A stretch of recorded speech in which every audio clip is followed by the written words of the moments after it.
अस्सलाम वालेकुम प्यारे नाज़रीन, प्यारे व्यूअर्स। आप देख रहे हैं मतलूब राइच ऑफिशियल और मैं मतलूब राइच आपसे मुखातब हूँ। इस चैनल को लाइक करने, सब्सक्राइब करने और इसको दोस्तों के साथ, अहबाब के साथ शेयर करने का बहुत बहुत शुक्रिया। आज मुल्क में ताज़ा तरीन खबरें इमरान खान साहब के हवाले से, कोर्ट के हवाले से, कोर्ट के फैसलों के हवाले से, कोर्ट के अंदर समाअत जो हियरिंग जारी है उनके हवाले से बहुत सी ताज़ा खबरें आ रही हैं और हैं और आती रहेंगी। उनका भी डेली बुनियाद पे हम एक से ज़्यादा दफ़ा रोज़ाना आपसे खिदमत में हाज़िर होकर और आपको बताते रहते हैं और उस पर अपने तबसरे, तजज़िये और दोस्तों के पेश करते रहते हैं। आज लेकिन इंटरनेशनल अमूर यानी आलमी अमूर पे हम बात करेंगे और वो भी इस दुनिया, क्योंकि हम इस दुनिया में रह रहे हैं, इस दुनिया के हित हैं, इस दुनिया का पार्ट है, इसलिए इस दुनिया के में होने वाले वाक़यात और उनका पाकिस्तान के साथ क्या मैच है, इससे हम इनकार नहीं कर सकते, ना ही इस तरह ज़िंदा रहा जा सकता है। तो जनाब, बोलीविया एक आबादी के लिहाज से छोटा लेकिन रकबे के लिहाज से बड़ा मुल्क है, जिसकी 4-5 कंट्रीज़ के साथ बॉर्डर मिलते हैं और लातीन अमेरिका का ये मुल्क जो ब्राज़ील और मेक्सिको और इन सब के साथ इसके बॉर्डर है। तो वो ये जनाब यहाँ पे पिछले कुछ 30 साल से कुछ पुलिस सियासी अदमे से काम की फजा रहती है और बोलीवियन लोग जो बड़े स्ट्रांग बिलीव के लोग हैं वो मुसलसल जदोजहद कर रहे हैं कि वो अपनी सियासी पार्टियों को किस तरह राय रास्त पे लाते हैं। इसलिए वहाँ पे एक रिकॉर्ड के मुताबिक 40 दफ़ा अब तक हुकूमत गिराने की कामयाब या नाकाम साजिशें हो चुकी हैं। कई दफ़ा हुकूमतों को गिराया गया, मार्शल लॉ लगाया गया, फौजी क़यादत आई, फिर फौजी क़यादत को हटाया गया अवामी ज़ोर से, फिर मतलब इस तरह के वहाँ पे मजाज है कुछ स्पेनिश लतीनी किस्म का। वो जैसे तमाम मतलब पैराग्वे, उरुग्वे, बोलीविया और मेक्सिको, चिले, वेनेजुएला, ब्राज़ील और इन सब ममालिक में, कोलंबिया स्पेशली, अर्जेंटाइन, इन सब मुल्कों में जनाब जो सियासी हालात ऐसे ही रहते हैं। पनामा में तो आए दिन कोई ना कोई मिलिट्री कॉप हो जाता है। लेकिन अब वहाँ पे चूँकि रशिया ने जनाब किया है अपना एक ब्लॉक बना रहा है, आगे जो उसका ब्लॉक पहले से मौजूद है, जैसे क्यूबा के साथ, कोलंबिया के साथ, जैसे वेनेजुएला के साथ और ऐसे ही दूसरे चंद ममालिक के साथ। अब उनका असल में इत्तेहाद जो है वो अलाइंस जो है वो वसी हो के बोलीविया के साथ भी उनका रूसी सदर का एग्रीमेंट हो गया। पिछले दिनों उनकी मुलाकात भी हुई है सदर पुतिन की और सदर लुइस आर्स्ट की, जो बोलीविया के सदर हैं। इनकी इस मुलाकात के दौरान ये तय पाया कि हम मुश्तरका काम करेंगे और अमेरिकन जो पॉलिसियाँ हैं, अमेरिकन ने जो लतीनी अमेरिका के मतलब पॉलिसियाँ रखी हैं, हम उनके एक साथ उनसे हकूक़ हासिल करेंगे, उनसे जंग करेंगे, फाइट करेंगे और रशिया के साथ बराबर खड़े होने का उन्होंने ऐलान कर दिया, जिससे अमेरिका को खासी तकलीफ़ हुई। क्योंकि आप आने वाली मैशत के लिहाज से भी आने वाले दिनों को देखें, जो दुनिया में इलेक्ट्रिक कारों का और इलेक्ट्रिक गाड़ियों का बहुत बड़ा रेवोल्यूशन आने वाला है, बल्कि आ चुका है। और इलेक्ट्रिक कारों और रेवोल्यूशन में जो धात इस्तेमाल होती है वो जनाब बोलीविया में ज़्यादातर पाई जाती है। बोलीविया के अलावा हमारे खिते में अफ़गानिस्तान में भी उसकी काफ़ी मकदार पाई जाती है। तो इसलिए हर मुल्क का ये ख्याल है कि वो बोलीविया के साथ ताल्लुक़ ठीक रखे, क्योंकि आने वाला दौर पेट्रोल और गैस का नहीं, आने वाला दौर जो है वो इलेक्ट्रिक है।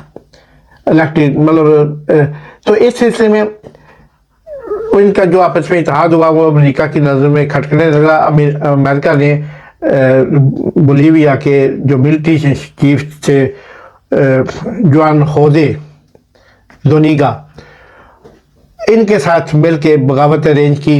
उनका मकसद था प्रेसिडेंट को गिरफ्तार करके या बगावत के नतीजे में اس کو کے دوران ان کا صفایا کر دیا جائے اور ملک جو ہے وہ ان کے اختیار میں چلا جائے، کنٹرول میں چلا جائے، جنرل خوزے۔ تو جناب اب وہ کچھ اس طرح ناکام ہوا ہے کہ یعنی جو تھے بولیویا کے صدر، ان کو پہلے ہی پتہ چل چکا تھا کہ ایسا کچھ ہونے جا رہا ہے، کیونکہ رشین انٹیلیجنس دنیا میں سمجھتا ہوں کہ سی آئی اے کے سے اگر اوپر نہیں تو نیچے بھی نہیں، اس کے پائے کیا ہے، اس کی ٹکر کی ہے۔ تو اس لیے دنیا میں سارا نظام اس وقت انٹیلیجنس رپورٹس پہ چل رہا ہے۔ تو رشین انٹیلیجنس نے بولیویا کی انٹیلیجنس کو اور پریزیڈنٹ کو اس ساری کارروائی سے بتا دیا، اور وہ انتظار کر رہے تھے کہ کب جنرل جو اس بات کا اعلان کرے۔ انہوں نے بالکل ایسے جیسے ٹریپ کرتے ہیں نا، اسی طریقے سے یعنی جیسے جنرل خوسے نے اپنی گاڑیاں اور قافلہ اور وہ بختر بند گاڑیاں لے کے چلائی کی اس پہ پریزیڈنٹ ہاؤس پہ، تو وہ جناب صرف 1.5 منٹ کے اندر اس کے اندر داخل ہونے کے بعد، جنرل کے اندر داخل ہونے کے بعد، چیف آف آرمی اسٹاف کے اندر داخل ہونے کے بعد اس کو پکڑ لیا، پولیس نے اریسٹ کر لیا، اور وہ آپ اس پہ دیکھ سکتے ہیں۔ تو وہ جناب ان کی اریسٹ کر کے ان کے ہاتھ باندھ کے ان کو عوام کے سامنے پیش کر دیا گیا، اور یہ ہوتا ہے۔ اور اس دوران پورے ملک کی عوام باہر سڑکوں پہ آ گئی فوج کے خلاف احتجاج کرنے کے لیے، اور فوج کو پھر آرڈر دیا گیا کہ وہ اپنی بیرکوں میں واپس چلی جائے، یہ بغاوت ناکام ہو گئی ہے۔ اور اس کے جو کرتا دھرتا ہے انہیں گرفتار، ان جنرلز کو بھی ایک سے زیادہ جنرلز کو گرفتار کیا گیا، اور کچھ ٹاپ آفیسر جو ان کے ساتھ ملے ہوئے تھے، اور فوج نے بالکل پرسکون ہو کے ایک گولی چلائے بغیر وہ جناب واپس بیرکوں کو چلے گئے۔ یہ ہوتی ہے عوامی طاقت، یہ ہوتی ہے عوام کا یعنی عوامی طاقت۔ اگر عوام ہوتا تو دنیا میں کہیں بھی مارشل لا نہیں لگ سکتا۔ آپ کے سامنے ہے، آپ کے ساتھ ہے، زیادہ دور جانے کی ضرورت کیا، طریقوں کے اور ہسٹری کے حوالے دینے کی ضرورت کیا، آپ کے ساتھ انڈیا ہے، یعنی ہم سے چند کلومیٹر نہیں، وہ ہے۔ ہاں آپ ادھر دیکھ لیں، کبھی آج تک فوجی بغاوت ہوئی ہے کیا؟ وہ ہماری طرح ہماری زبان بولتے ہیں، ہماری طرح سوچتے ہیں، ہماری طرح ان کے سارے مزاج ہیں، ہماری سے ثقافت ہے، ہمارا کلچر ہے، ایک ہے، پھر وہاں پہ فوجی بغاوت کیوں نہیں ہوتی؟ اس لیے کہ جب آپ یہ فتنہ پنپنے لگتا ہے، جڑ پکڑنے لگتا ہے، تب اس کو کھینچ لینا چاہیے۔ اگر یہ جڑ پکڑ جائے، زمین کے اندر اس کے جراثیم چلے جائیں، دھرتی کی سوندھی خوشبو کو یہ داغدار کر دے، یا اس میں ذرا بھر بھی سما جائے، تو پھر اس نسور کو ہٹانا بڑا مشکل ہوتا ہے۔ آپ کو یاد ہوگا، میرے معزز ویورز کو، ہمارے دیکھنے والے کو یاد ہوگا کہ 15 جولائی 2016 کو بھی ایک جو ملٹری کوپ ہوا تھا ٹرکی کے اندر، طیب اردوان کی گورنمنٹ کو گرانے کی ایک گروپ تھا، گولنیسٹ، وہ مطلب انہوں نے زبردستی اسلحے کے زور پہ فوج کے، ملٹری کے، فضائیہ کے، بحریہ کے اور جناب پالیٹیشنز کو انہوں نے اپنے ملک کی بیوروکریسی کو بہت بڑا گروپ، ہزاروں افراد پہ مشتمل وہ گروپ تھا، جس کو سپورٹ کر رہے تھے ایک بہت بڑے بزنس مین اور مذہبی اسکالر جناب فتح اللہ گولن، جو اس وقت پینسلوینیا امریکہ کی اسٹیٹ میں وہ رہائش اختیار کیے ہوئے ہیں، ایگزائل پہ جا کے جلا وطنی کی زندگی، لیکن انہیں بھی امریکن سپورٹ حاصل ہے، اور اسی لیے وہ ادھر ہیں، ورنہ اب تک کب کا امریکن وہ ٹرکش انٹیلیجنس انہیں اٹھا کے تو تختہ مشق یا سبق بنا چکی ہوتی۔ لیکن خیر وہ 1999 سے یعنی 1999 سے وہ پینسلوینیا میں ایگزائل پہ رہ کے اپنا بزنس بھی چلا رہے ہیں پوری دنیا میں۔ ان کے اسکول پاکستان میں بھی پاک ترک اسکول کا اسی زمانے میں آتا تھا، تو اس لیے اسے کچھ عرصے کے لیے بند بھی کر دیا گیا تھا پاکستان کی حکومت نے۔ اچھا، تو اس طرح جناب وہ جب یہ ہوا تو اس के अंदर बाकायदा फौजी त्यारों ने, बाकायदा टैंकों ने, यानी प्राइम मिनिस्टर सदाती हाउस पे कब्जा करने की कोशिश की। और तैयब अर्दवान साहब को जब अंदर इतला मिली के बाद ये हो रहा है तो वो वहाँ से कहीं चले गए। शुनीद है कि वो त्यारे में बैठ के शायद फ्रांस तक भी पहुँचे थे, लेकिन एक महफूज मुकाम पे पहुँच के उन्होंने फिर कौम से खिताब किया और कौम को मैसेज दिया, और मीडिया ने उनका साथ दिया। उन्होंने अपने मीडिया को इन्फॉर्म किया वहाँ से, जब वो प्रेसिडेंट हाउस से चले गए तो उन्होंने मीडिया को कहा कि मुल्क में ये कुछ होने जा रहा है और ये मुल्क के लिए नुकसानदेह है। तो फिर मीडिया ने अवाम को, सोशल मीडिया शुरू हो चुका था, अवाम को अवेयरनेस थी, अवाम ने सड़कों पे टैंकों के आगे लेट के फिर जनाब अपने मुल्क को बचाया। और आपने वो तस्वीरें ज़रूर मेरे इस चैनल को देखने वाले लोगों ने और हमारे नाजरीन ने ज़रूर वाक़यात देखे और सुने होंगे। तो वो जनाब इनको फिर वो को नाकाम हुआ, तमाम लोग अरेस्ट हुए, हज़ारों जो सैकड़ों फौजी अफसर जिसमें जनरल रैंक के बेशुमार 2 दर्जन से ज़्यादा जनरल शामिल थे वो अरेस्ट हुए, और बेशुमार पुलिस के, फौज के, अदालतों के जज, ये सारे उसमें, यानी एक अंदाजे पर 10,000 के करीब लोगों को उनकी मुलाजमत से निकाला गया। और फतेहुल्लाह गोलन का एक बहुत बड़ा नेटवर्क था जो अभी पूरी दुनिया में उनका नेटवर्क काम कर रहा है। हमें उनके अंदरूनी मामला से कोई दिलचस्पी इसलिए नहीं है कि वो उनका बड़ा मामला है, वरना वो हमारे बरादर इस्लामी मुल्क है, हमारे बड़े भाई की तरह। हम तुर्की के साथ एक छोटे भाई की तरह, हमेशा वो जो करें हम उनके साथ हैं। तो जनाब वहाँ भी ये इनकलाब लाने की कोशिश की, और वहाँ भी इस इनकलाब लाने के नतीजे में तकरीबन 251 लोग जो थे मौके पे मारे गए, जहाँ भाग हुए, और तकरीबन 2250 लोग शदीद ज़ख्मी हुए, जिनमें बात की बाद में अमवात भी रिकॉर्ड पे लाएंगी।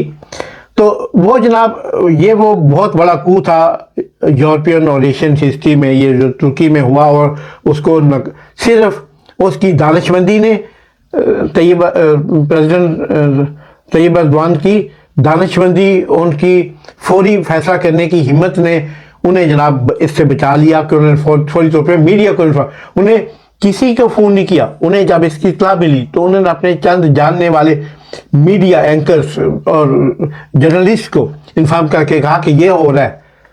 तो जनाब फिर ये सारा कुछ कंट्रोल हो गया, सब लोग पकड़े गए, मासवाए फतेहुल्लाह गोलन के, जो इस वक्त आज भी पेंसिल्वेनिया में, यूएसए में किसी खुफिया मकाम पे अपने बिजनेस, अपनी एम्पायर को संभाले हुए हैं और कंट्रोल कर रहे हैं। तो जनाब ये 2 वाक़यात सुनाने का मकसद ये था कि जिन्हां दे पिछे उन्हां दे ਜਿਹੜੇ ने ਵੱਡੇ वडेरे जींदे होन, कौमां जींदियां होन। जो कौम जिंदा होती है ना, वो अपने मफादात को दाग लगने नहीं देती, अपने मफादात को ज़ख्मी होने नहीं देती, वो अपने मफादात को ज़ब्त होने नहीं देती। हमारी तरह कौमें नहीं होती। हम बार बार कहते हैं, सारे एंकर और सो कॉल जर्नलिस्ट और बेचारे पूरा दिन करते रहते हैं तजज़ियाकार, और क्या है जी, हम कौम नहीं है, कौम कैसे बनती है यार? कौम किसी ऐसे मटीरियल से बनती है जो पाकिस्तान में दस्तयाब नहीं है, ये बात नहीं है। कौमें सिखाने से बनती है, लीड करने से। लीड कौन करता है? उनका लीडर। और जब लीडर अपनी दौलत उठा के मुल्क से बाहर ले जाता है, अब किसको नहीं रज़ाई साहब का पता, किसको नहीं मियाँ साहब का पता। मैं कसम उठा के कह सकता हूँ कि पूरे पाकिस्तान में, इवन के मियाँ साहब के घर वालों को भी पता है हम दौलत उठा के एवनफील्ड, लंदन और कीनिया और कतर और कहाँ ले गए हुए हैं। तो अब उनके बच्चे क्या इस मुल्क से प्यार करेंगे? जब वो नहीं करेंगे, जब रज़ाई साहब सब कुछ उठा के ले गए हुए हैं यहाँ से, तो फिर इस मुल्क को सिखाएगा कौन? हाँ, वो जो सिखाना चाहता है उसे उठा के अपने जेल में बंद कर दिया। अब वो रोज तरीक़े भुगत रहा है, उस पर लोग हंस रहे हैं। कभी इज्जत का केस बना देते हैं, कभी साफिर का केस बना देते हैं, कभी अलसादे का केस बना देते हैं, कभी 200 केस है, किस किस का जिक्र करें, प्रोग्राम का वक्त भी गुजर जाएगा, ये केसों की तादाद पूरी नहीं होगी गिनवाते हुए। तो जब जो कौमें देखें वो टैंकों के आगे लेट के उन्होंने अपना मुल्क बचाया, तुर्की के अवाम ने उस बगावत को, वो जो 2015 जुलाई 2016 को हुई थी, उन्होंने ना सिर्फ उसको नाकाम किया बल्कि उसके एक एक किरदार को चुन के उन्होंने किराए वाकई सजा दी, और उस सजा के नतीजे में तुर्की स्टेबल हुआ फिर से, और 8 साल हो गए हैं तुर्की स्ट्रांग पोजीशन यूरोप के अंदर जमा के खड़ा है। वरना उसे उसका यूरोप के अंदर ही तुर्की नेटो का रुकन मुल्क है, और नेटो का अमेरिका के बाद दूसरा स्ट्रांग मुल्क है फौजी लिहाज से, अददी लिहाज से, और अपनी जो उनकी अस्करी अहलियत है उसके एतबार से। और उस मुल्क ने तरक्की को रोका नहीं, और आज भी तुर्की में खासी मुस्तहकम गवर्नमेंट है। तो जनाब इस सिलसिले में हम ये कहना चाहेंगे कि पाकिस्तान में ऐसा क्यों नहीं है?